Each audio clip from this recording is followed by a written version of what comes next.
नमस्कार साथियों,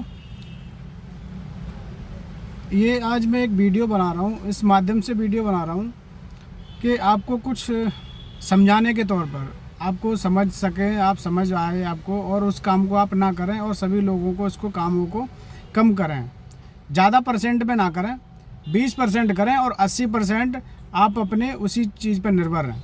तो ये है डिजिटल करेंसी और डिजिटल पेमेंट जो हम करते हैं यूपीआई। आप सभी को इस पर निर्भर नहीं रहना ज़्यादा। अगर आप निर्भर रहोगे तो आपको बहुत बड़ी परेशानी का सामना करना पड़ेगा आने वाले समय में, अभी नहीं, आने वाले समय में।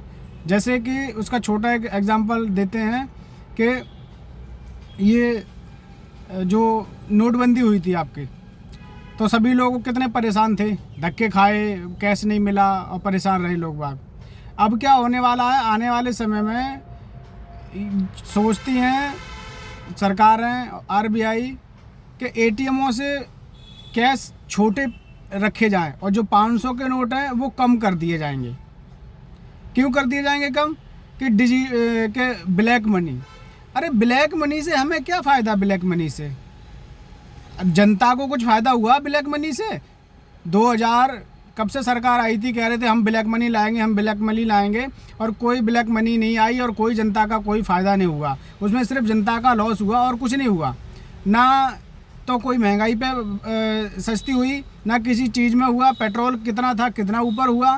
तो मैं यही संदेश देना चाहता हूँ जनता को, पूरे देश की जनता को, चाहे अमीर हो या गरीब हो, सबको इस चीज़ का ध्यान देना पड़ेगा कि भाई साहब ऑनलाइन पेमेंट मत करो, ज़्यादा मत करो। आपका ही पैसा और आप ही को कोई भी बात बनती बिगड़ती है अकाउंट में तो आप ही को गुलाम बना दिया जाता है। आप मतलब आपने पूरी ज़िंदगी पैसा कमाया, सेध के रखा बैंक में, और उसके बाद कोई भी कुछ थोड़ा ऊंच नीच हुआ और आपका पैसा फ्रीज कर दिया तो अब कहाँ जाओगे आप? कहीं नहीं जा सकते। आप परेशान हो जाओगे कि आपका कमाया हुआ पैसा आपकी बैंक में ब्लॉक है और आप अब गुलाम हो चुके हो किस्म। किसके ऊपर? सरकार के ऊपर या किसी और चीज़ के ऊपर। भाई सिस्टम चल रहा है तो सरकार के हाथ में ही है ना, और किसी के तो हाथ में है नहीं। तो जितना आपके पास कैश होगा वो कैश आप अपने उस कैश के मालिक हैं और कोई मालिक नहीं है उसका। और दूसरे के बैंक में आपके कमाए हुए पैसे अगर बैंक में आपने डाल दिए, चाहे आपके कितने भी पैसे हों, 1 लाख हो, 10 लाख हो, 2 करोड़ हो, 3 करोड़ हो, जितने भी आप पैसे वाले हैं, वो पैसा आपका नहीं है। पैसा आपका वही, हमारे पूर्व बुजुर्ग, बड़े बुजुर्ग क्या कहते थे पहले कि आप 100 रुपये आपने कमाए हैं ना, तो आप उसमें से 50% रुपये आप अपने पास रखिए और 50% आप खर्च कर दीजिए। तो जो 50% जो रखा हुआ है ना, वो कैश ही तो रखा जाता था। हमारे पूर्वज कैश ही तो रखते थे। हमारे बड़े बुजुर्ग जो थे वो कैश ही रखते थे। वो कैश अपने जब भी कोई काम पड़ा, उनको कुछ भी खरीदना है तो तुरंत गए और अपना खरीद लाए। वो पैसा मार्केट में सर्कुलेशन हो गया। क्या बुरा है इसमें? डिजिटल पेमेंट करने से तुम्हें क्या लाभ हुआ? यूपीआई पे तुम्हारे पेमेंट पे, ट्रांजैक्शनों पे पैसा लिया जा रहा है, तुम्हें लूटा जा रहा है। दूसरी बात, जैसे अभी मोबाइल आप रिचार्ज करोगे तो पहले पूरा फ्री होता था, अब उस पर भी 2-3 रुपये ले लेते हैं एक बार मोबाइल चार्ज करने के। तो क्या ये तो तुम्हारा लॉस हो रहा है और तुम्हारी जेब लूटी जा रही है, जनता की जेब लूटी जा रही है और कुछ नहीं है। चाहे साला किसी की भी सरकार आ जाए, इस देश को बर्बाद ही करने पे लगी रहती है जनता को, कोई फ़ायदा नहीं करता। इसलिए मैं कहता हूँ कि सभी लोगों को डिजिटल पेमेंट कम करो और अपना कैशों पे निर्भर रहो, कैश पे काम करो अपना हर चीज़। कोई फ़ायदा नहीं है, सारे लूटने के लिए बैठे हैं। कोई नेता दूध का धुला हुआ नहीं है, सब अपने घर भरते हैं, अपनी जेबें भरती हैं और जनता को लूटते हैं टैक्स के नाम पर। इस देश में एक चीज़ और विरोध करना पड़ेगा जनता को कि हमारे कमाए हुए पैसे पर सरकार क्यों टैक्स लेगी? हमारा कमाया हुआ पैसा, हमने मेहनत करी है, हमने रातों दिन ऑफिस में 12-12, 25-25 घंटे हमने काम किया है, तो हम उसके मालिक हैं। सरकार कैसे मालिक हो सकती है? सरकार को किस लिए दिया जाता है कि भाई तो हमने 1 लाख रुपए कमाया तो इतना % हमारे को टैक्स दो? क्यों दो भाई? हम खर्च करेंगे उस पर टैक्स लो ना, हमारी कमाई पे क्यों टैक्स लोगे आप? तो इस पर सभी लोगों को ध्यान देना पड़ेगा, सभी को समझना पड़ेगा इस बात को। और ये बात मैं कोई छोटी मोटी नहीं कह रहा हूँ, हल्की बात मत समझना मेरी बात को इसको, और नहीं तो आने वाले समय में सभी को खामियाजा बहुत बड़ा भारी भुगतना पड़ेगा। वैसे भी एटीएम कम होते जा रहे हैं और पैसे डालते नहीं। अब कह रहे हैं कि नया रूल आ रहा है कि 26 तक ये छोटे छोटे ट्रांजेक्शन, छोटे छोटे पैसे डालेंगे एटीएम में, 500 के नोट बंद हो जाएंगे, कम डालेंगे। क्यों डालोगे भाई कम? क्यों डालोगे कम?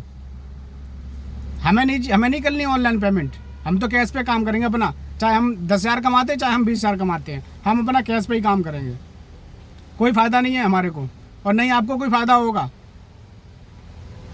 तो मेरा यही कहना था कि इस वीडियो के माध्यम से कि ये वीडियो आगे पहुंचाइए और सभी को जागरूक कीजिए कि भाई कैश पे अपना काम करें। सारा कुछ ऑनलाइन से कोई फ़ायदा नहीं है, सब जगह से तुम्हारी जेबें लूटी जा रही हैं, हर जगह से। क्रेडिट कार्ड से ले लो तो क्रेडिट कार्ड में भी यही सिस्टम है, आप किसी को पेमेंट करोगे तो वो चार्ज लगेगा, 2% मशीन का चार्ज दो, 3% दो, कहीं किसी का परसेंट दो। तो काहे को हम ऑनलाइन डिजिटल में घुसे पड़े हैं? तो जिस देश में हो रहा होगा होने दो, अपने देश में मत लागू करो इसको। ज़्यादा निर्भर रहोगे ना तो तुम्हें ही किसी दिन खून के आंसू रोने पड़ जाएंगे, जनता को ही। और नहीं करना चाहते हो आप तो आपको देख लेना, आपको पता चल जाएगा कुछ समय बाद। ये सिस्टम बहुत बेकार है, मेरे हिसाब से तो बिल्कुल ख़राब है, क्योंकि मैं अपने दिमाग से चलता हूँ और मैं सभी को सोचता हूँ कि भाई सभी लोग अपना इस बात पे ध्यान दें कि जब तक तुम्हारी जेब में पैसा है तब तक तुम उसके मालिक हो। तुम्हारी जेब में पैसा नहीं है तो तुम मालिक नहीं हो। आप भी इसके लिए छोटा उदाहरण दे दूँ, एक व्यक्ति को हमने किसी को 10,000 रुपये दिए उधार, और उसने क्या करा, अपने दे दिए, उसने कहा हम 2 महीने में लौटा देंगे। अब 2 महीने में वो नहीं लौटाता है तो वो कितना घातक है कि भाई हमने बड़ी सोच समझ के दिया और बड़ी आशा से दिया कि भाई हम दे रहे हैं इसको 10,000 रुपये और ये 2 महीने बाद हमें लौटा देगा, तो हम उससे 2 महीने बाद अपना कोई कार्य करेंगे तो उसमें काम आ जाएगा। लेकिन वो मना कर दिया, चाहे उसको कोई दिक्कत आ गई या उसको कोई परेशानी हो गई तो उसने मना कर दिया तो वो क्या कहेगा? अब आप क्या कहोगे?